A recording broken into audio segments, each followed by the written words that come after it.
Nós vamos retomar então o nosso estudo do Livro dos Médiuns. Nós paramos no capítulo 25 das evocações, perguntas sobre as evocações, o item número 182. Nós tínhamos parado no nosso na pergunta número 21, foi a última que a gente estudou. Vou dar uma lidinha rápida só para a gente poder retomar o nosso raciocínio, que Kardec está falando sobre, né, as evocações de um modo geral, né? Aliás, esse item número 282, ele é praticamente um resumo daquilo que é recomendado para os trabalhos de evocações, os trabalhos mediúnicos. E quando se fala em evocações, nós falamos tanto dos trabalhos realizados para as psicofonias, como as psicografias, né? Enfim, sempre ali estabelecendo uma relação saudável com o mundo espiritual, ou apresentando alguns critérios de segurança para a prevenção de qualquer tipo de inconveniente que as reuniões mediúnicas possam trazer, em virtude do contato com os espíritos ainda numa condição de ignorância ou mesmo de inferioridade moral, de modo geral. Bom, na questão número 21, Kardec tinha perguntado para nós: há diferenças entre os espíritos bons e os maus no tocante à solicitude com que atendem ao nosso chamado? Essa é uma questão bastante interessante, porque, embora a gente já tenha tratado dela, falando dela assim de um modo mais abrangente, a gente pode colocar o seguinte, que existe uma orientação apresentada pelas igrejas tradicionais, e isso uma orientação que vem desde os dos ensinamentos de Moisés, das leis mosaicas lá do Antigo Testamento, que quando se trata de um contato com o plano espiritual, os espíritos podem se manifestar, mas esses espíritos são naturalmente espíritos inferiores, aqueles espíritos demoníacos, né, como eles rotulam, porque os espíritos bons não podem se manifestar porque Deus não permite. Então existe aquela ideia, né, mas os espíritos não podem se manifestar. Mas se existe uma manifestação, é uma manifestação do mal. Nunca uma manifestação do bem, porque os espíritos bons não se dão a esse tipo de comunicação. E a doutrina espírita já mostrou para nós que o contato com o mundo espiritual ele é neutro. E que os espíritos estão entre nós, ou em contato conosco, né, e mesmo estando distantes, para nossa orientação, para auxílio, ou mesmo para interferirem no nosso trabalho, nas nossas atividades, principalmente se forem espíritos de um grau evolutivo inferior. Então, foi observado por Kardec que os espíritos se manifestam com maior ou com menor facilidade de acordo com a intenção do próprio espírito e de acordo com a proposta do próprio grupo. Então, se o grupo é saudável, um grupo bem orientado, deseja uma comunicação de um espírito inferior, e esse espírito inferior não tem interesse em se manifestar, salvo algumas exceções em que eles são conduzidos, mesmo à revelia, contra a vontade, né, para a comunicação com esse grupo mediúnico, e aí então eles são trazidos, mas de modo geral, os espíritos mais inferiorizados não têm interesse nenhum, não têm nenhum tipo de atração por grupos que trabalham seriamente. Isso porque eles não poderão manifestar suas ideias, provocar as intrigas, ou mesmo se satisfazer com a diversão que poderia ter num grupo diferente.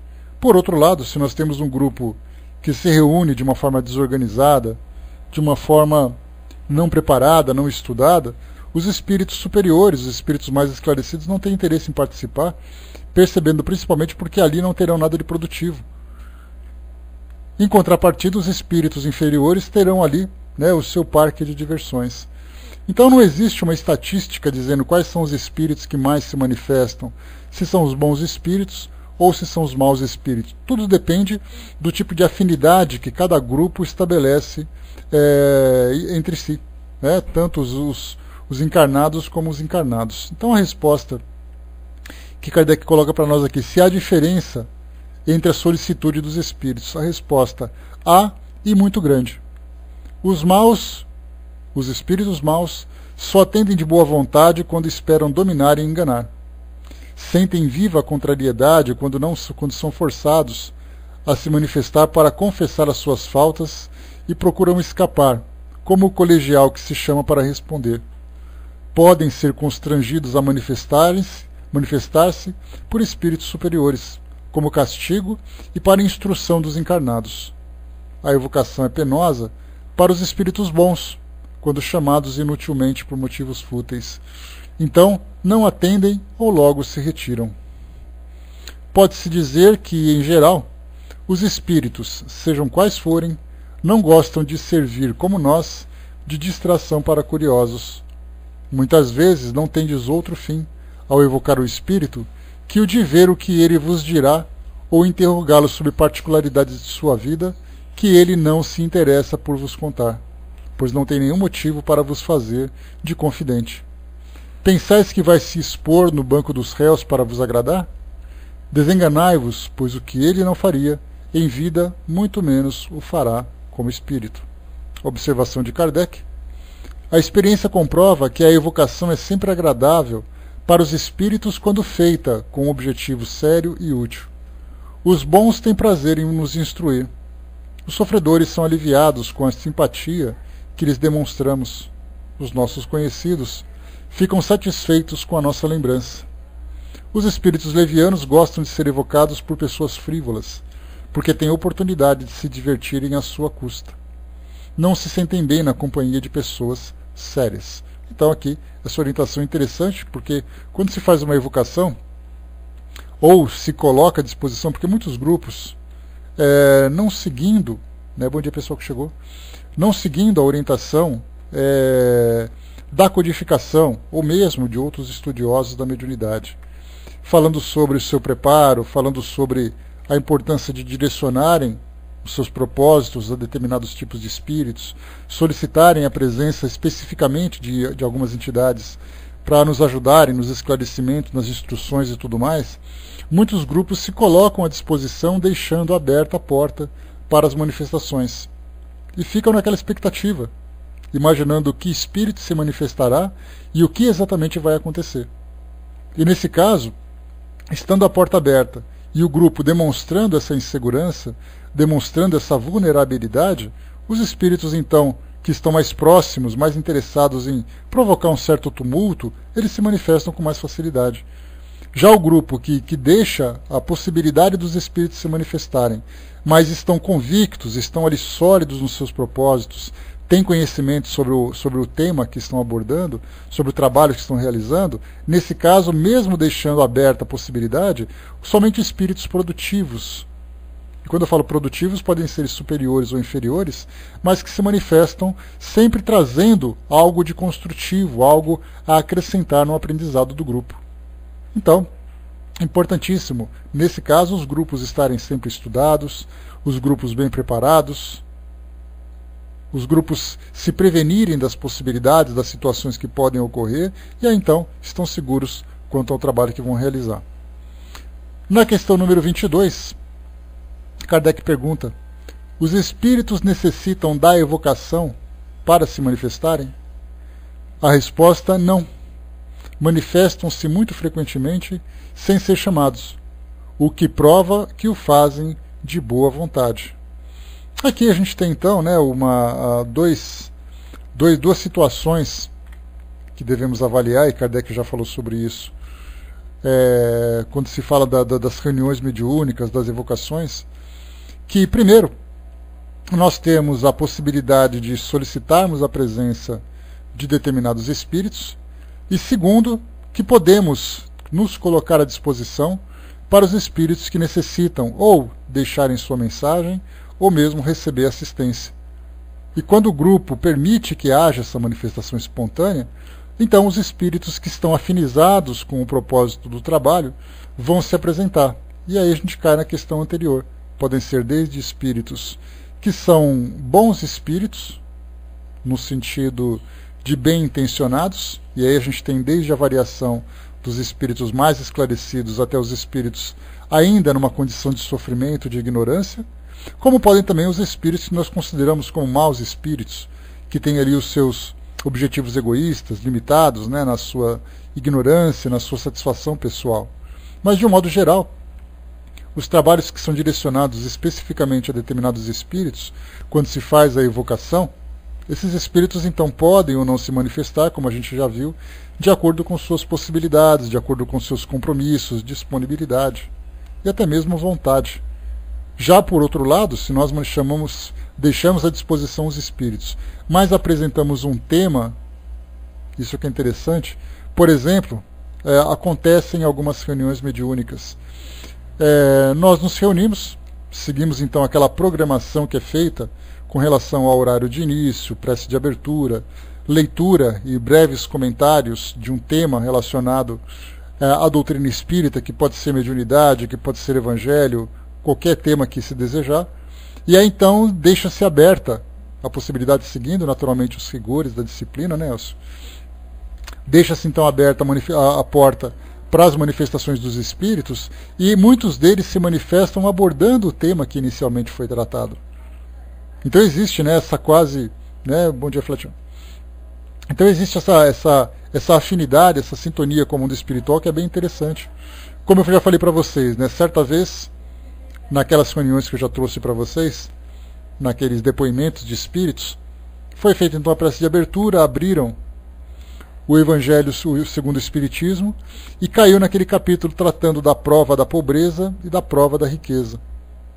E aí o grupo fez ali um pequeno debate, analisando, estudando aquela questão, e aí então se colocaram à disposição do mundo espiritual para receberem as comunicações, já que era um grupo de desenvolvimento mediúnico, que o objetivo naquele caso era fazer com que os médiuns se especializassem, né, ou se aprofundassem no conhecimento das faculdades através das manifestações espontâneas.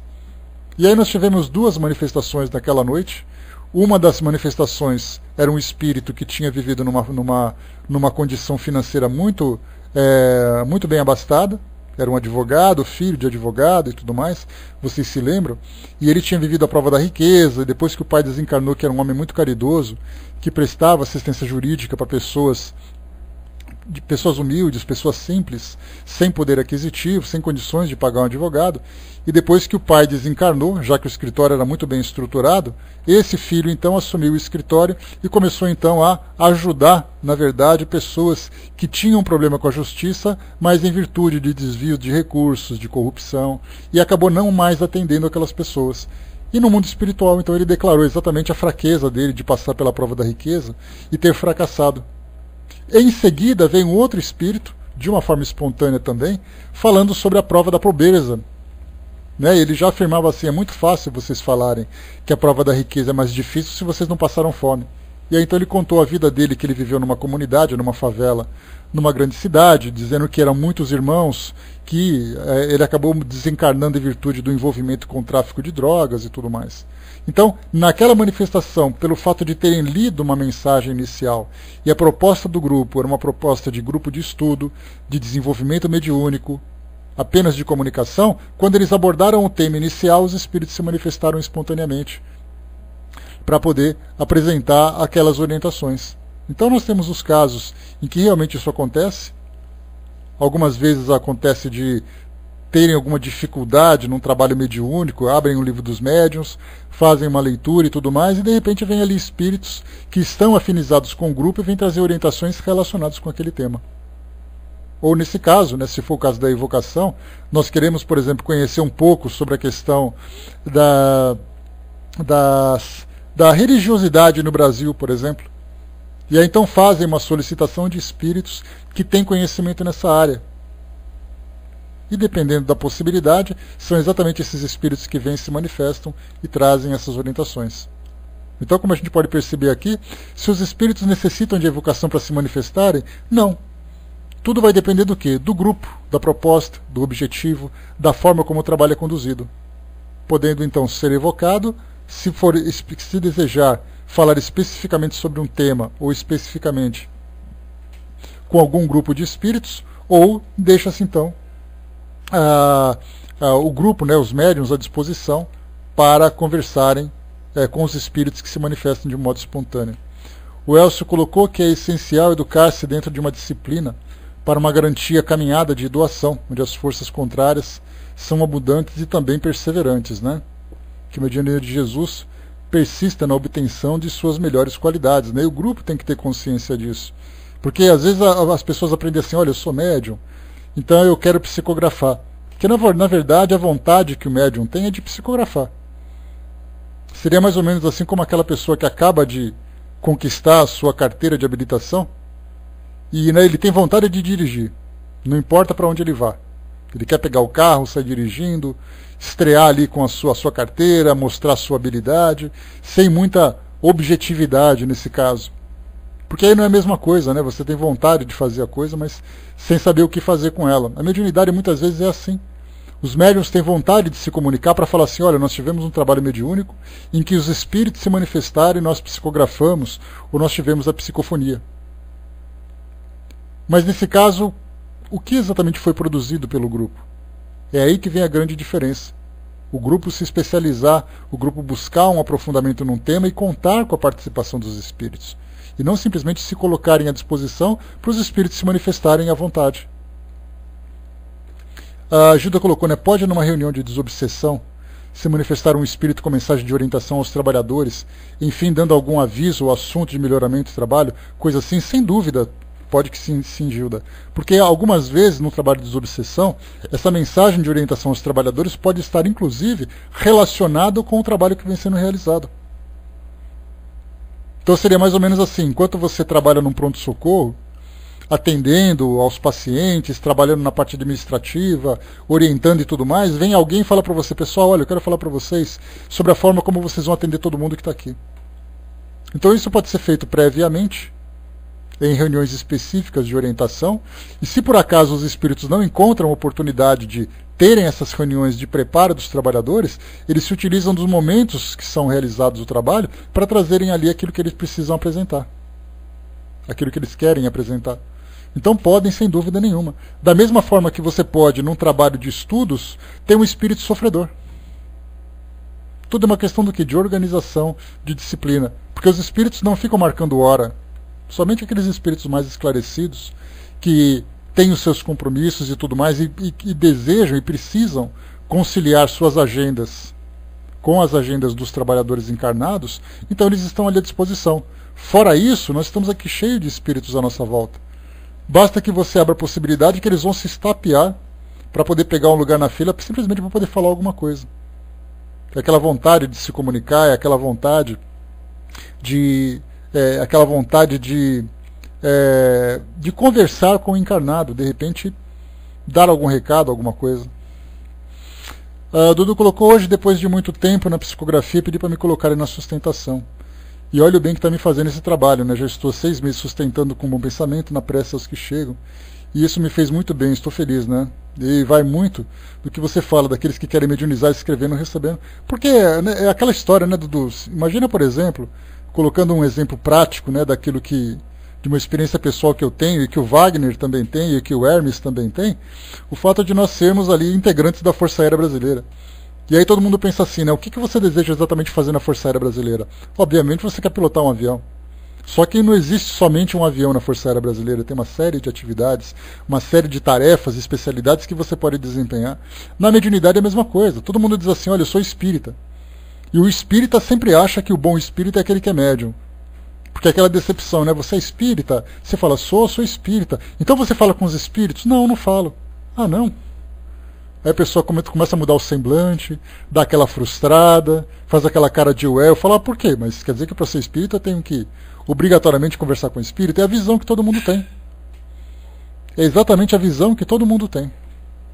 Então nós precisamos sempre lembrar que o fato de você estar participando do trabalho de uma forma que seja produtiva, motivado pela sua boa vontade, e aquilo esteja fazendo bem para você e para aqueles que recebem o seu benefício, ótimo. Já é o suficiente. Então é sempre assim que a gente pensa. Bom dia, Irezinho, bom dia, pessoal que chegou. Vamos lá. Então a gente busca atividade que para nós é produtiva e que possa ser benéfica para o grupo. Não importa o que se faça. Algumas vezes você fala assim, você é espírita? Sou. O que você trabalha no centro espírita? Eu ajudo na faxina. Na faxina? É, na faxina. Ou você acha que as pessoas ficam no meio do lixo quando estão fazendo algum trabalho? Alguém tem que fazer aquele trabalho. Então é assim que as coisas acontecem. Tarefar e mediunizar, né? Coloca água, receber, acolher tudo que for possível. Fletcher colocou, né? Pessoa que escreve um livro baseado na descrição de outro livro, frustra, né? Porque ele perde a criatividade, né, Fletcher? Sandra colocou, né? Eu lavo prato na Caritas, né? Qualquer coisa que se faça. O que se vá de boa vontade, de amor ao próximo, já é o suficiente. Gilda colocou, pode acontecer do médium sempre dar esse tipo de mensagem por escrito em cada reunião. E o espírito comunicante é sempre diferente. Pode, Gilda, né? O importante, nesse caso, quando se observa, por exemplo, uma reunião em que a proposta é desobsessão, mas espíritos instrutores estão ali apresentando então seus esclarecimentos, orientando o grupo e tudo mais, seria importante então que o grupo abrisse mais possibilidade, né? Com conteúdo quase sempre igual, uma questão de analisar. Porque muitas vezes o próprio médium pode fazer isso através de uma experiência de animismo. Né? Então tem que ser analisado com cuidado. Então, o importante para nós, né? Se eu vou trabalhar com desobsessão, o que eu faço? Somente desobsessão. Se os espíritos instrutores desejam se manifestar, façamos então uma reunião específica com eles. 1 hora antes, um outro dia da semana, qualquer coisa assim. Aí nós teremos então as orientações e o grupo estará previamente preparado para essa comunicação. Agora, se por acaso sempre aparece aquele espírito falando a mesma coisa, ou o mesmo médium recebe a mesma coisa, o orientador do trabalho, o dirigente, precisa então analisar para saber exatamente por que o espírito insiste naquela comunicação. E aí a gente já entra naquela questão, né? Por que a gente não conversa com os espíritos? E somente eles que falam? Porque isso acabou virando quase que uma rotina. Deixa o espírito vir, se comunica e vai embora. Ninguém segura o braço dele e fala, peraí, onde você vai? Volta aqui. Me explica isso aí. Então, se o espírito fica insistindo naquela mesma mensagem, no momento em que ele começar a psicografar, o médium então se controla e tudo mais, começa a conversar com o espírito para que ele possa trazer uma orientação mais específica sobre aquilo que está sendo feito. Porque, do contrário, vai ficar sempre o médium ocupado com o espírito, uma mensagem que se torna repetitiva, ou seja, o espírito não consegue aquilo que ele deseja, o grupo não consegue aquilo que se deseja. Por que aquilo está acontecendo então? Então é hora dos orientadores parar, conversar com o médium, no momento em que houver psicografia, conversar com os dirigentes do trabalho, por exemplo, os dirigentes espirituais. Faz-se uma reunião particular, depois conversa com os espíritos e fala, nós estamos recebendo essa mensagem, nós queremos saber se isso significa alguma coisa, se há alguma coisa que precisa ser feita. Mas normalmente a gente fala assim, não, o nosso grupo não precisa de orientação espiritual. E aí então fica naquela situação perdida, né? O que está acontecendo, o que nós temos que fazer, de que forma que tem que agir. Então falta, na verdade, né, iniciativas do próprio grupo de controlar os espíritos naquilo que eles desejam fazer. Porque o grupo mediúnico não é um grupo que fica completamente à disposição dos espíritos para que eles façam alguma coisa. É um trabalho de livre-arbítrio dos dois lados. Os espíritos manifestam seu livre-arbítrio através das suas manifestações, através das suas ideias, e o grupo manifesta o seu livre-arbítrio aceitando, permitindo, não permitindo ou conversando com os espíritos. É uma situação de uma conversa espontânea, não tem necessidade. Bom, vamos em frente. A Miriam colocou, por mais burocrático que pareça, é preciso planejar, é fundamental o planejamento. Se não houver planejamento, vai ficar simplesmente naqueles experimentos contínuos sem nada produtivo. Se reúnem naquela hora, e depois um olha para o outro e fala assim, vamos ver como será a nossa reunião hoje. Vamos ver? Não, nós já sabemos como será. Basta a gente controlar os eventos que vão se desenrolar. Mas o planejamento já está feito, exatamente. Porque do contrário, vamos nos reunir, vamos aguardar o mundo espiritual para se manifestar, aí aparece um espírito falando de um assunto, um espírito falando de outro assunto, aí os médiuns saem satisfeitos, nossa, nós tivemos tantas comunicações hoje. Tá, mas do que valeram essas comunicações? Qual foi o propósito dessas manifestações? No que elas podem trazer de benefício? O que elas podem trazer de benefício para o grupo? Então a necessidade do planejamento é fundamental. Seria mais ou menos, para vocês terem uma ideia, fazer uma comparação simplesinha, se nós não tivéssemos aqui na nossa sala o nosso estudo sistematizado. O que é o estudo sistematizado? É que nós temos um sistema de trabalho. Nós trabalhamos em cima do livro dos médiuns, nós trabalhamos em cima do livro Obras Póstumas, em cima do livro Fonte Viva. Mas e se nós chegássemos aqui e falar, e aí pessoal, do que a gente vai falar hoje? Na primeira semana pode ser muito interessante, depois começa a ficar monótona, tediosa, porque não tem planejamento, não tem organização, não tem assunto. Fala de qualquer coisa que aparece sem desenvolver um raciocínio. Seria mais ou menos a mesma coisa. Uma reunião mediúnica ela tem que ter um planejamento prévio. Se é um trabalho feito para desobsessão, pronto, o planejamento vai ser em torno disso. Se o trabalho é feito para cura, vai ser em torno disso. Um trabalho feito para atender espíritos sofredores, esse é o propósito. Agora o grupo se reúne, nos colocamos à disposição e estamos prontos para receber comunicações. Aí vem o espírito falar de futebol, o outro vem falar de culinária, o outro vem falar de jardinagem. E aí? O que se traz de produtivo exatamente dessas reuniões? O Elcio colocou na filtragem, na maioria das vezes, né, sentimos a aproximação dos espíritos bem antes das reuniões mediúnicas, mas o próprio objetivo, o próprio planejamento já vai fazer com que o grupo saiba exatamente que tipo de comunicação eles vão receber. E o que eles querem receber, não é apenas o que eles vão receber. Porque receber eles podem receber de qualquer um. Agora, quais que eles querem receber? O que exatamente os leva àquela reunião em si? Então, esse é o caso que a gente vê, por exemplo, que muitas vezes nós temos grupos mediúnicos que não se desenvolvem e que se conformam apenas com o fenômeno, mas não sabem tirar proveito dos fenômenos. Por isso que é fundamental, quando nós lemos a Revista Espírita, por exemplo, e nós temos ali todas as publicações que Kardec trouxe para nós vemos que não temos nenhuma reunião fútil ali. Nós temos ali algumas comunicações que são assim de ordem geral, comunicações que trazem um valor moral, mas de um modo geral são espíritos que trazem situações específicas e que se tornaram objeto de estudo para a elaboração da codificação. E os grupos mediúnicos devem estar focados nisso. Estudar a Revista Espírita é fundamental para grupos mediúnicos. Se estuda o livro dos médiuns e fala assim, bom, a partir de agora eu já sei como fazer uma reunião mediúnica. Tá, agora onde você vai direcionar, para que você vai direcionar essa reunião mediúnica? É aí que entra a Revista Espírita, trazendo ali os diversos temas, as diversas abordagens, as diversas situações e tudo aquilo que pode se transformar num conteúdo produtivo para o trabalho. A Sandra colocou para nós, né, eu fico só esperando o comando do grupo para poder entrar em trabalho, né? Então, desse jeito, né, Sandra, se coloca à disposição. Então, os dirigentes do trabalho sabem o que vão fazer. E os médiuns são os instrumentos para poder levar a termo, né, para levar a cabo aquele propósito que foi pré-estabelecido. Essa foi uma boa dica, levar ali para a fraternidade que participa. É fundamental, Elsa, a gente acha que a Revista Espírita é uma revista para leitura. Não é. Observa ali quais foram as reuniões mediúnicas de Kardec, como ele fez, quais foram os conhecimentos que ele trouxe em cima daquilo. Porque fazer reunião mediúnica é fácil. O que você fazer com a reunião mediúnica já é outra história. E é aí que a Revista Espírita entra como um grande manual, uma grande instrução para todos. O que nós vamos fazer hoje? Qual vai ser o propósito da nossa reunião? Que tipo de espírito vai se manifestar? Isso tudo é que a gente encontra com esse material. O que mais que nós temos ali? Dudu colocou, né? Vejam um vídeo no YouTube chamado Nos Bastidores de uma Reunião Espírita, né? Então tem ali mais uma sugestão para ampliar aqui o nosso conhecimento. Item número 23. Quando um espírito se manifesta por si mesmo, podemos estar certos de sua identidade?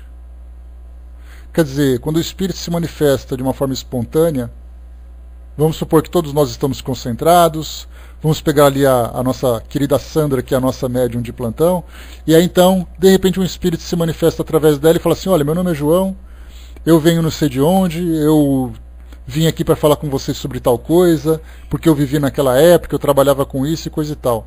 O fato do espírito ter se manifestado de uma forma espontânea, ter falado sobre a sua vida, quem foi, o que ele fez, onde viveu, quando viveu, significa que essas informações são verdadeiras? Porque normalmente nós achamos assim, que eu quero conversar, por exemplo, com o espírito de Nelson Mandela. Aí o espírito se manifesta, aí nós já ficamos desconfiados. Será que é ele mesmo? Mas aí se vem um espírito de uma forma espontânea dizendo assim, boa tarde meus amigos, boa noite meus amigos, eu sou Nelson Mandela, e coisa e tal, todo mundo fica, nossa, o Nelson Mandela se manifestou. Quem garante que é ele?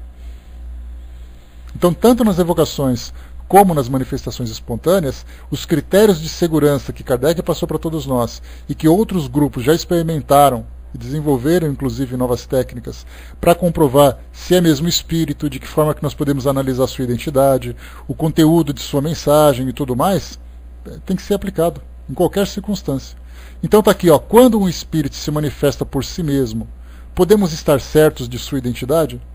A resposta, de maneira alguma, pois os espíritos mistificadores o fazem com frequência para melhor enganar. Sabendo exatamente isso, ser espontâneo ou não espontâneo, a mesma coisa acontece, por exemplo, vamos tirar o Nelson Mandela da jogada e vamos falar sobre um espírito que desencarnou e que durante uma reunião mediúnica veio conversar com sua família, dessas comunicações pessoais. Aí ele vem dizer, olha, meu nome é fulano de tal, eu vim falar com os meus pais, que eu estou bem, coisa e tal, toda aquela, né, cada um dando ali a sua, transmitindo a sua experiência no mundo espiritual. Aí nós pegamos essa comunicação e falamos assim, olha, isso aqui veio do seu filho. Claro, a gente vai se perguntar, será que é mesmo filho? Mas também nós temos outras situações, né? Por que um espírito se daria ao trabalho de enganar uma família que sofre por um ente querido? Então nós temos que sempre analisar com cuidado cada uma das situações. Agora nós podemos evocar aquele espírito, gostaríamos de conversar com o espírito fulano de tal, que desencarnou e coisa e tal. E aí então o espírito se manifesta. Será que é ele mesmo? Por que não? Então, tanto para um como para outro, sempre fundamental ter o cuidado de analisar. Mesmo que o espírito assine uma comunicação e ele levante, né, desperte uma certa desconfiança, porque algumas vezes as pessoas vão dizer assim, né, eu já contei para vocês, minha família passou por isso. Minha avó que desencarnou em 97, trouxe uma comunicação, e aí então nós lemos a comunicação e percebemos que não era a linguagem que ela falava. Ela não trazia elementos específicos, elementos bem direcionados para a família. Então a gente vê e fica assim, será que é, será que não é? Aí, né, pelo menos a nossa posição aqui em casa foi assim, bom, se não for ela, foi uma mensagem bonita, que traz para nós assim o reforço daquilo que a doutrina já nos passa em termos de consolação. Mas para aqueles que não são espíritos, para aqueles que têm ali muitas dúvidas, aquela mensagem não passou de uma história mal contada. Então, tiremos o maior proveito. Se aquilo não trouxe nenhuma intriga, qual o ensinamento que trouxe? E a grande dificuldade que nós encontramos também, que nós devemos considerar, é que muitas vezes os espíritos vêm falar de um tema que, se nós já tivermos conhecimento, fica mais fácil. Então, para nós espíritas, quando recebemos uma comunicação, aquilo que foi trazido pelo espírito nada mais é para nós do que um reforço daquilo que nós já estudamos. Agora, para aquele que não é espírita e de primeira já pega uma comunicação e ela não é convincente, a desconfiança dele, que de repente já tinha aquela pulguinha atrás da orelha, já virou um besouro atrás da orelha, e não uma pulguinha. Então, sempre assim, né? O mundo espiritual tentando nos convencer de uma realidade que muitos de nós não aceitamos por não termos conhecimento ou não temos possibilidade de sondá-lo efetivamente. O Elcio colocou, né, um médium dedicado estuda a sua própria personalidade, identificando desvios e procurando acertar, né, em seu proceder, né, sem dúvida.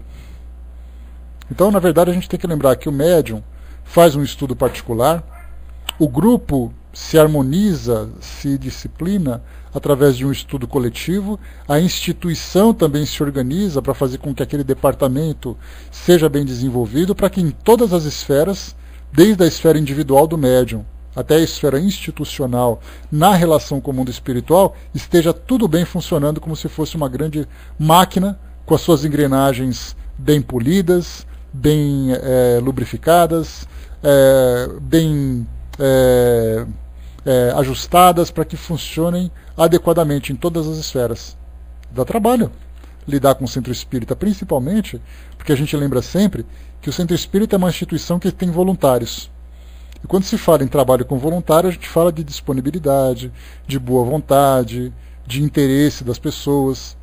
É daí que nós encontramos muitas vezes um centro espírita em que nós temos um presidente que administra a instituição no que diz respeito a finanças, a pessoal, a questões fiscais, doutrinárias e tudo mais, e ao mesmo tempo ele está fazendo panfletinho para poder entregar, porque não tem disponibilidade. Então, na verdade, o centro nunca consegue trabalhar de uma forma efetiva, porque os seus integrantes, principalmente os seus dirigentes, são ali né, são polivalentes nas suas tarefas e não conseguem fazer aquilo que precisa realmente de uma forma efetiva e não conseguem fazer nada de uma forma completa. Então essa é uma das dificuldades que se tem numa instituição que conta com voluntários. Porque eu quero ser voluntário, mas fazendo uma coisa que eu gosto. Ser voluntário, se sacrificando, sendo obrigado a fazer uma coisa que não gosta, é outra história. Porque você vai para a primeira semana, segunda semana, vai num mês, 2 meses, 3 meses, no próximo já fica, ai meu Deus do céu, vou ter que ir lá fazer aquele trabalho chato de novo. Esse é o grande problema. Então nós, que nos colocamos em condição de trabalhador de um centro espírita, é fundamental que o nosso trabalho seja feito sempre de um modo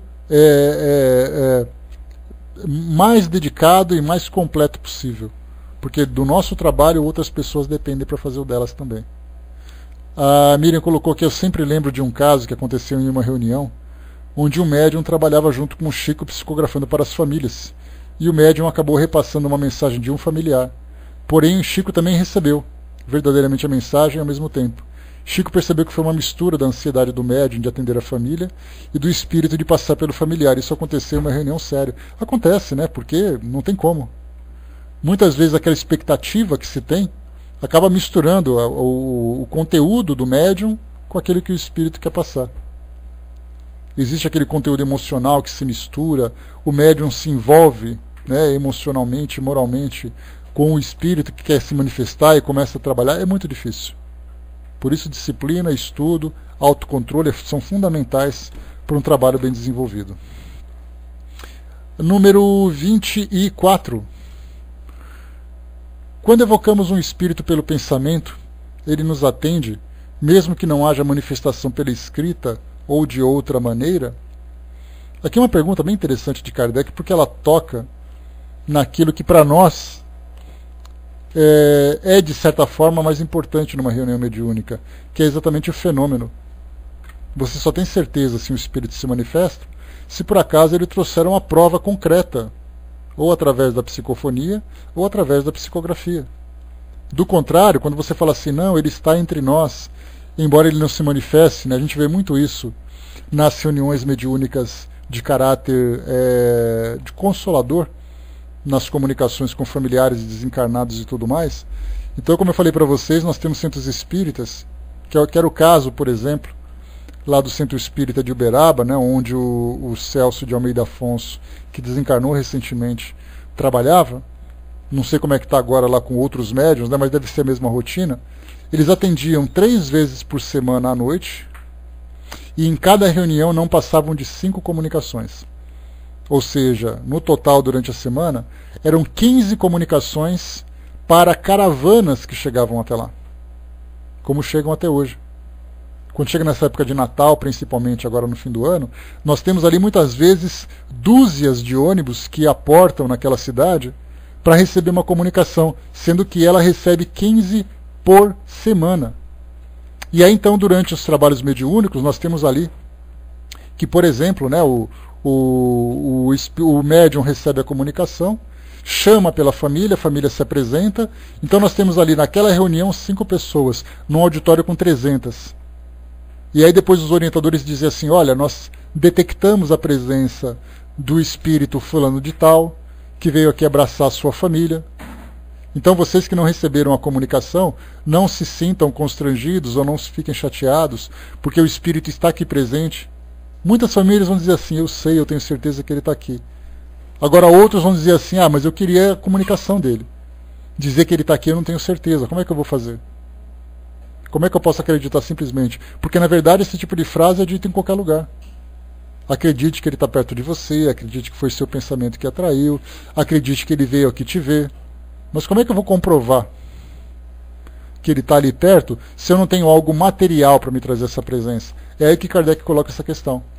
Quando evocamos um espírito pelo pensamento, ele nos atende, mesmo que não haja manifestação pela escrita ou de outra maneira?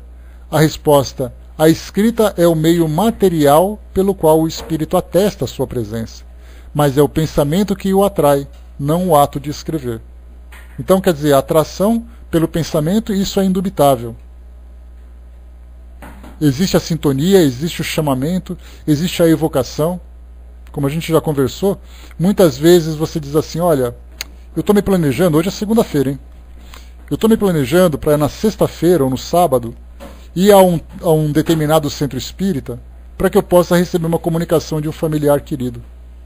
E eu fico durante a semana toda pensando naquilo. Eu tenho que ir nesse horário, eu não vejo a hora de receber, eu torço muito para receber. Essa insistência no pensamento direcionado para determinado espírito é uma evocação. Eu ia dizer que é praticamente uma evocação, mas não é praticamente, é uma evocação. Agora, o espírito se manifestar vai depender da sua disponibilidade, da sua possibilidade, vai depender da possibilidade dele se manifestar na instituição, já que é uma concorrência muito grande, nós sabemos disso. Nós temos ali vários espíritos que chegam, que também são evocados, porque as pessoas não decidem de última hora. 9 horas, Sérgio, olha a hora. Então, sempre assim, né? Chega naquele momento, as pessoas pensam assim de última hora. Me deu vontade de ir no centro espírita hoje para receber uma comunicação. Não é assim, é uma questão emocional. A pessoa fica durante a semana toda sofrendo, a pessoa o tempo todo naquela angústia, naquela expectativa e tudo mais. Quando chega no fim de semana ela vai, o espírito muitas vezes está ali já esperando, muitas vezes até acompanhando.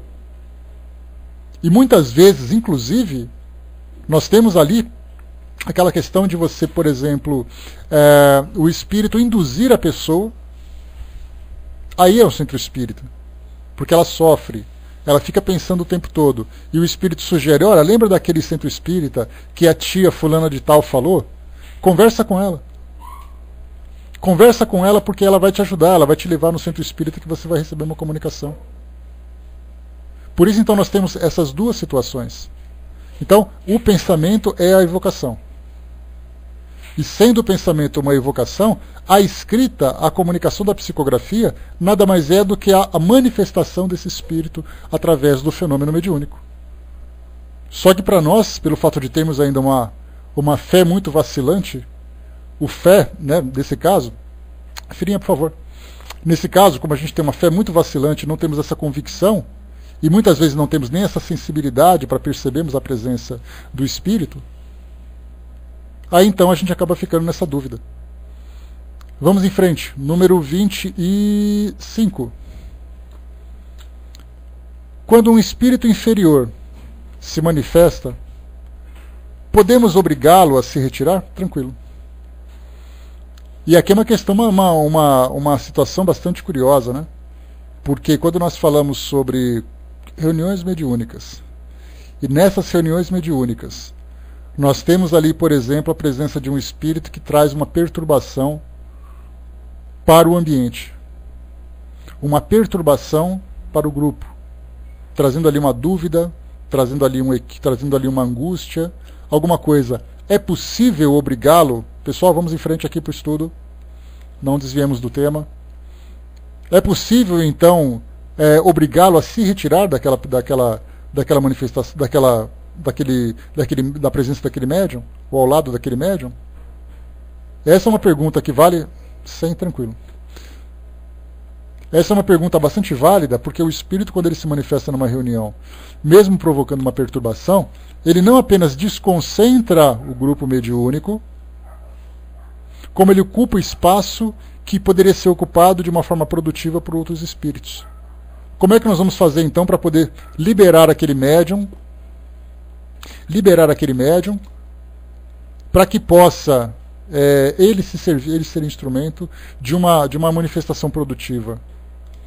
Lá em cima se colocou, né, quando estive lá com o Celso, também ansiava pela manifestação de um ente querido e não consegui. Fui no Bacério no Chico, na época fiquei invocado, né? Pois é, mas acaba sendo assim mesmo, né? Fica aquela angústia, aquela expectativa, aquela frustração, porque todo mundo quer. E a gente vai dizer assim, mas eu preciso muito. Você precisa muito, mas os outros não precisam. Você sofre há tanto tempo e os outros não sofrem há tanto tempo. Muitas vezes a gente acha que merece muito mais do que os outros. Mas como eu já trouxe para vocês... mas é sempre assim, né, Elcio? Naquele começo, quando a gente não tem o conhecimento, sempre fica aquela frustração, aquela decepção. E naquele livro... deixa eu lembrar aqui o nome do... Espera só um pouquinho. Deixa eu pegar aqui nas minhas anotações que eu me esqueci o nome. É o livro Desafios da Mediunidade, que foi escrito pelo Raul Teixeira, com assistência do Espírito Camilo, que era ali o seu orientador espiritual para os trabalhos mediúnicos. Foi perguntado, né, por que tem família que espera tanto e não recebe uma comunicação? E ele coloca assim, muitas vezes a família, quando aquele ente querido estava encarnado, nunca se interessou por questões espirituais. De repente o ente desencarnou, aquela família se torna devota, se torna dedicada, se torna atenciosa, mas quando estava no passado, quando realmente precisava, porque a gente se transformar no momento de dificuldade é muito fácil. Já conversei com vocês, né, as nossas orações que são feitas no momento em que nós estamos angustiados são muito mais intensas do que aquela em que a gente simplesmente agradece quando está tudo bem. A gente acorda de manhã, está tudo jóia, o sol está brilhando, uma programação maravilhosa, sem muitos problemas, tudo tranquilo. A hora que a coisa complica, a gente cai de joelho e começa a chorar e fazer prece. Isso para nós é merecimento? Não é. A nossa fé se desenvolve no momento em que nós estamos menos necessitados. Essa é a fé que é mais válida. E por que ela é válida? Porque nós fazemos de boa vontade. Nós não fazemos pela dor. Aquele chamamento que é pelo amor é muito mais válido do que pela dor. Pela dor tem a sua validade, sem dúvida nenhuma. Mas quando nós fazemos sem termos a necessidade de alguma coisa, isso é muito mais valioso. Isso é que é fundamental. Mas você sabe, o Fletcher, você colocou de brincadeira, mas muitas vezes a gente estava... mas não perde tempo não, Sérgio. Tá? Fica tranquilo que... É exatamente o que eu falei para vocês. Muitos espíritos se manifestam em reuniões mediúnicas para perturbar, né? Você acha que na nossa sala ia ser diferente? Muitos espíritos, para vocês terem uma ideia, espíritos que foram evangélicos se manifestam em reuniões mediúnicas dizendo que tudo aquilo que eles estão fazendo é coisa de bruxaria. E é engraçado que nem ele se dá conta que exatamente ele é um espírito que está se manifestando. É a mesma coisa. Então, concentração, foco no estudo, não dispersemos a nossa atenção. Então, o Fletcher colocou aquilo de brincadeira, mas muitas vezes, Fletcher, pessoas vão, por exemplo, vão ao centro espírita, né? Não, pois é, né? Mas quando desencarna é exatamente assim. Muitas famílias vão a esses grupos mediúnicos para conversar com o espírito sobre questões realmente materiais da família. Apólice de seguro, patrimônio que não foi bem resolvido, vão fazer isso mesmo. E muitos espíritos querem falar com a família sobre isso. Querem tirar satisfação. Escuta, eu deixei para vocês um patrimônio e vocês perderam tudo e isso me pertence. Como é que vocês ousam fazer isso? E o espírito ainda vem ali, marrento, né? Vem que ali tirar satisfação com o pessoal. Isso acontece. Pode parecer brincadeira, mas não é não. Quantas pessoas vão, por exemplo, fazer essas brincadeiras de tábua, de copo, querendo conversar com outros espíritos sobre questões pessoais? E aí, se é sobre questões pessoais, com toda certeza, nós não teremos ali a assistência dos amigos espirituais para trazer algum esclarecimento. Deixarão a própria sorte. Né? O pior é ateu desencarnado dizendo que vida após a morte não existe. E existe também, exatamente aí, Sérgio. Pode parecer brincadeira, mas não é. E aí, numa reunião mediúnica, no contato fluídico com o médium, né, aquele choque anímico que nós chamamos, é ali que ele começa a se dar conta que tem alguma coisa errada. Porque às vezes ele é ateu, mas não é uma pessoa má. E o fato de ser ateu, ele pode receber, por exemplo, assistência num grupo mediúnico, sendo conduzido de uma forma intuitiva para participar de uma reunião mediúnica, sem que ele se dê conta que ele é exatamente ali o espírito é assistido naquele momento. Então nós temos de tudo. Tudo que você vê entre os encarnados, você vê entre os desencarnados. Vamos em frente então, pessoal. Tá aqui, a gente estava falando, né? Quando um espírito inferior se manifesta, podemos obrigá-lo a se retirar? A resposta, sim, não lhe dando ouvidos. Mas como quereis que se retire, se vos divertis com suas asneiras? Os espíritos inferiores, como os tolos entre vós, se apegam aos que gostam de ouvi-los. Então nós temos duas situações. Muitas vezes o médium pressente a presença de um espírito inferior, de um espírito perturbado, de um espírito brincalhão, e ele pode dar passividade, porque muitas vezes permitir que esses espíritos se manifestem é uma instrução para o grupo. Tanto é assim que Kardec mesmo publicou na Revista Espírita e no livro Céu e Inferno, espíritos endurecidos, criminosos arrependidos, suicidas, de tudo. Então permitir que um espírito brincalhão se manifeste numa reunião mediúnica cujo objetivo é a instrução do grupo é muito importante. Porque aí vai analisar o que o espírito fala, o que ele pensa, o que ele acha de tão engraçado e estar no mundo espiritual sem evoluir. Como é que o grupo pode lidar com situações como essa. Isso faz parte do aprendizado. Agora, quando o grupo não é preparado e esse espírito se manifesta e começa a contar as suas piadas, fazer as suas brincadeiras, e os médiuns então acham engraçados, porque nós temos espíritas que são extremamente bem-humorados. São aqueles espíritos inteligentes, aqueles espíritos que têm aquela perspicácia para fazer uma boa piada numa boa hora. E aí então o grupo acha divertido. Poxa, um espírito até que engraçado, né? É muito engraçado. Qual foi a graça disso tudo? Numa reunião mediúnica, se divertir às custas de piadas de espíritos, isso mostra que existe uma afinidade entre eles ali. Como foi colocado aqui, ó, mas como quereis que se retire, se vos divertis com suas asneiras? Essa é uma questão. Então, se nós gostamos de ouvi-los, significa que eles estão presentes.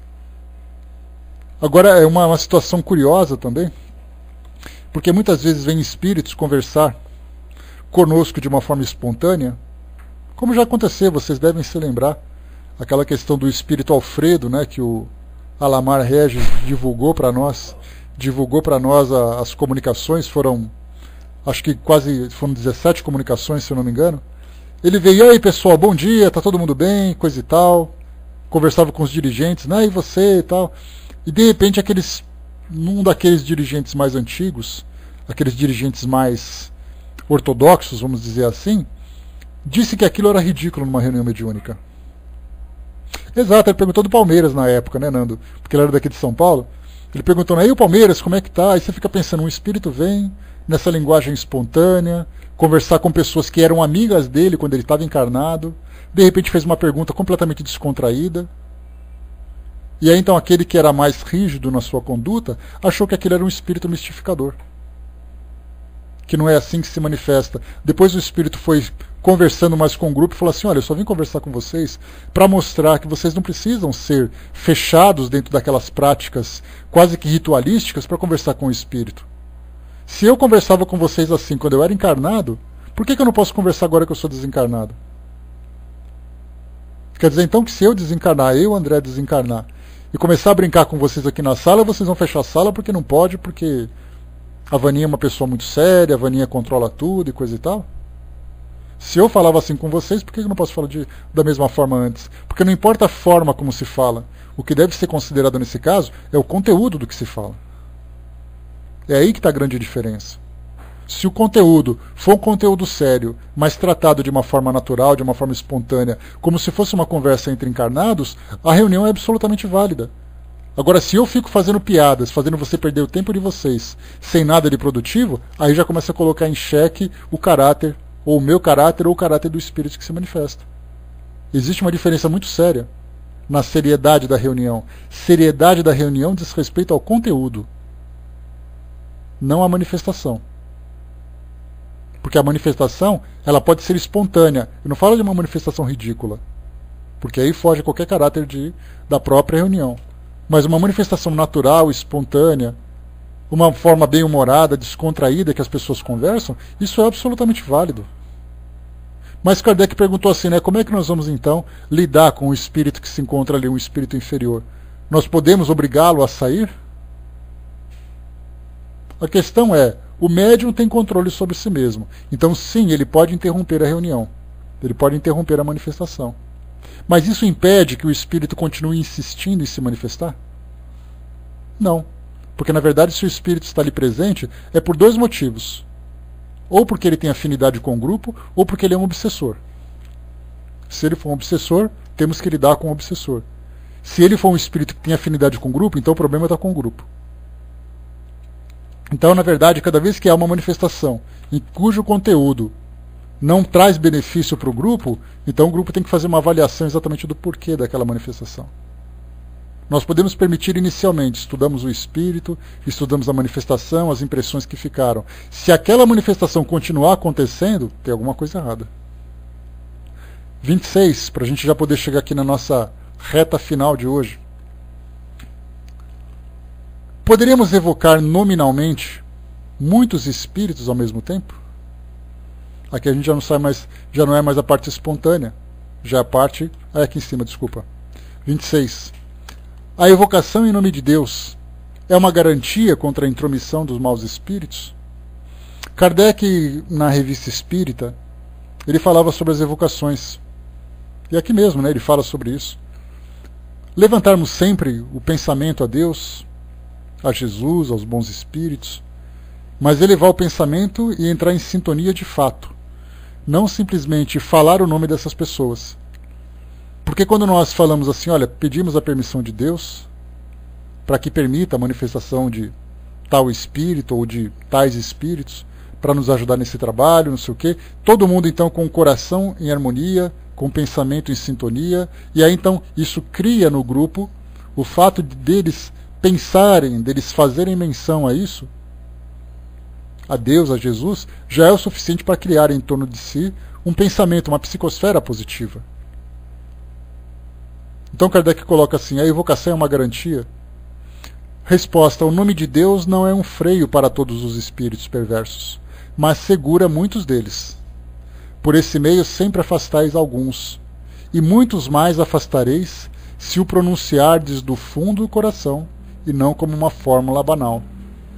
Tem um caso de uma psicografia, que se eu não me engano foi publicada na própria Revista Espírita, a gente está falando muito sobre ela hoje, exatamente porque é um conteúdo importante para todos nós. Por exemplo, Kardec falava de um espírito que era um espírito bastante perverso, bastante agressivo. E aí, conversando com ele, naturalmente ele se comunicava através da psicografia, e aí então conversando com o espírito falava assim, se você veio com um propósito do bem, então diga que você veio em nome de Deus. E o espírito escreveu, eu vim em nome... E aí então ele começava a rasgar o papel de tanta força que ele colocava no lápis, chegando a quebrar o lápis. Porque ele não conseguia escrever o nome de Deus, exatamente porque ele se sentia constrangido diante desse nome. Porque não era um nome vão, era um nome que era evocado pelo grupo mediúnico do qual Kardec participava, de uma forma muito séria, de uma forma muito profunda. E isso fazia com que o espírito não tivesse coragem de fazer isso. Em compensação, nós já lemos aqui também um estudo feito aqui do Livro dos Médiuns, que nós trouxemos um artigo também da Revista Espírita, de um espírito que falava que era enviado de Jesus, que era um apóstolo de Jesus, inclusive, e falava com uma naturalidade assim que, se não houvesse cuidado, convenceria muitas pessoas. Então não é o fato de você citar nomes. Herculano Pires faz um comentário a esse respeito. Herculano Pires, vocês se lembram, ele foi um grande estudioso da doutrina espírita na década de 60, 50, 70, e ele foi o tradutor dessa versão que nós estamos estudando do Livro dos Médiuns. E ele coloca então aqui numa nota de rodapé, a palavra Deus em si não tem nenhum poder. A palavra é apenas um signo, e uma carga emotiva está no conceito, na ideia que ela exprime e, portanto, no pensamento. Dizê-la sem sentir o que ela representa é como articular sons sem sentido. Dizê-la com plena consciência do seu significado e sentindo-a profundamente é ligar-nos a Deus. No plano espiritual, o que vale é a vibração psíquica e não a forma verbal, ou, segundo Kardec, o fundo e não a forma. Então, vemos que, fazendo uma evocação, vocês se lembram, que eu conversei com vocês, que quando eu era adolescente, tinha ali os meus 17 anos mais ou menos, 17 para 18 anos, estava por ali 18 anos já, e eu trabalhava num banco, que nós tínhamos no andar de cima da seção que eu trabalhava, o nosso almoxerifado, e era vazio. E eu trabalhava até as 4 horas e tal, então nós combinamos. Eu trabalhava na seção de captação, e aí éramos eu, uma colega e mais um colega, nós éramos em 3. 3 ali com entre 19 e 17 anos. E aí então nós pensamos assim, vamos fazer a brincadeira do copo? A gente faz tal dia depois do expediente, ali por volta de 5 horas. Opa, vamos lá. Todo mundo se juntou, bateu, um olhou para a cara do outro, vamos lá. Todo mundo subiu para o andar de cima, trancou lá, ficaram os 3 fechados, colocamos ali, né, a mesa, aquela mesinha, todo mundo ficou ajoelhado, começou a segurar ali um na mão do outro, e começamos a rezar o Pai Nosso para começar a brincadeira. E nessa de começar a rezar o Pai Nosso, a gente não se aguentou e começou a rir. E aquela gargalhada da gente cair no chão e começar a se contorcer. Acabou todo mundo levantando, indo embora, não fizemos a brincadeira. Mas o que eu queria mostrar para vocês era o seguinte: nós estávamos rezando o Pai Nosso. Mas pelo resultado, vocês podem imaginar qual era o sentimento que a gente tinha naquele momento. Quantas vezes nós vamos para um culto religioso, para uma missa, para uma reunião mediúnica, nós fazemos uma oração, aqui mesmo na sala. Quantas vezes, tá rindo, né, Gi? Tá rindo porque eu não estava com você ia ver só. Quantas vezes aqui na sala nós fazemos a nossa prece de abertura e a nossa prece de encerramento, e são simplesmente palavras vãs, que ninguém sente, ninguém entra em sintonia, ninguém se harmoniza com esse pensamento? Pedimos ajuda, fazemos e acontecemos, e não entramos em sintonia de pensamento nesse momento. Vocês se lembram do livro Libertação, de André Luiz, que ele conta, né? Beijo para você, Gi. E para a Sofia também, se ela estiver aí. Então, no livro Libertação, André Luiz conta de uma moça que passava por uma obsessão gravíssima, a ponto de sofrer uma deterioração física muito grande, a ponto quase de desencarnar. E ele então esboçou em determinado momento a vontade de ir a uma missa. E aí então a família se juntou, foi até ela foi com seus obsessores, porque ela estava sendo intensamente, ostensivamente obsediada. E aí então André Luiz acompanhou esse caso, porque ele estava estudando exatamente isso. E ela então entrou na igreja e estava ouvindo o culto. A missa ali feita pelo padre, pelo sacerdote. E aí André Luiz começou a observar a sintonia, né, o que irradiava exatamente da cabeça das pessoas, da mente das pessoas naquele momento da missa.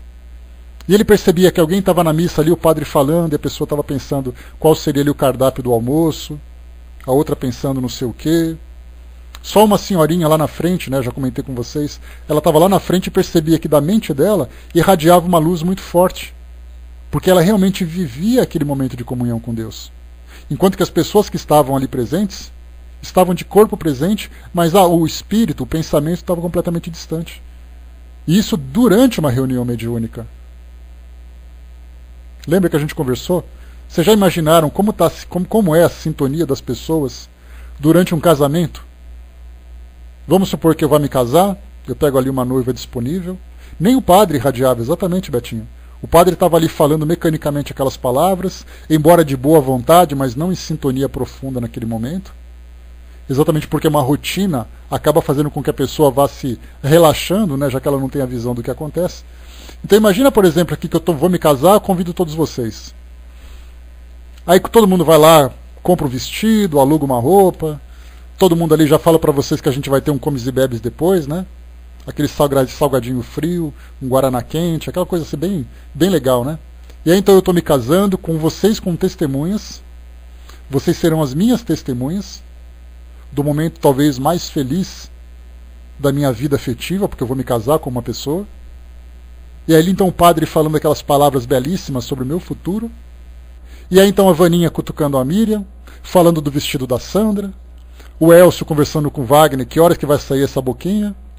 O Dudu brincando com o cachorro ali do lado, que levou para a missa também. E eu me casando. E vocês são testemunhas. E o padre falando. E o Cristo na cruz ali na frente. E ninguém prestando atenção no que está acontecendo. A Cindizinha dando risada lá no fundo, porque ela viu também que o Dudu estava brincando com o cachorro. E assim a gente percebe que perfumes, roupas, cabelos, palavras, dentro de um centro, de uma instituição religiosa, fazendo um momento de comunhão, que é um ritual, as fotografias, o pessoal fazendo pose, porque na hora que chega a Vaninha, a Miriam para fazer pose, e a Betinha põe a cabeça no meio das duas para poder aparecer na foto. E aí então assim, tudo acontecendo, ninguém prestando atenção. E nós estamos fazendo as nossas orações, seguindo aquele protocolo, dentro de uma instituição, e ninguém em sintonia com Deus, no momento em que era para ter uma relação profunda. No centro espírita é a mesma coisa. Todo mundo sentado lá no fundo, de repente a Giz sai atrás da Sofia correndo lá atrás, a Andréia briga com as duas e o palestrante falando de Deus, do universo, da criação do mundo, da felicidade, coisa e tal. Exatamente assim que acontece com a gente. Numa reunião mediúnica não é diferente. Então, aqui nós temos mais uma vez a colocação de Kardec. A evocação de Deus é uma garantia contra a intromissão dos espíritos? O nome de Deus não é freio, mas segura muitos dos espíritos perversos. Por esse meio sempre podeis afastar, e muito mais afastarei se o pronunciardes do fundo do coração, e não como uma fórmula banal. Essa é a resposta, então, que Kardec traz para nós. Pessoal, parando por aqui, nós paramos na questão número 27. Nós vamos fazer a reunião número 27. Beleza. Nós entraremos na questão número 27 no nosso próximo encontro, na quarta-feira, para continuarmos aqui o nosso estudo sobre essa questão das evocações. De imediato, lembrando que no dia 20 de dezembro, sem ser nessa sexta-feira, na outra sexta, nós entraremos em recesso por 2 semanas e voltaremos no dia 6 de janeiro. Tá? Então se preparem para que a gente possa passar esse período, né, de abstinência, todo mundo tomando remedinho para ninguém entrar em crise, todo mundo calmo, todo mundo em sintonia. Deixa eu ver aqui, o Sérgio perguntou se tem perigo entrar em contato com espíritos através de equipamentos eletrônicos, transcomunicação instrumental. Sérgio, o problema, só nas gravações, né, André?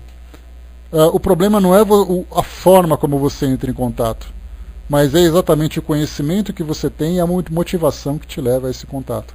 Porque eu posso usar uma comunicação instrumental, como eu posso utilizar um médium, como eu posso utilizar um copo, um pêndulo, uma tábua Ouija. Então não importa o meio que você entra, o que importa é o propósito que você tem, o porquê de você querer fazer aquilo. Se a sua motivação é curiosidade, aí você pode ter surpresas curiosas.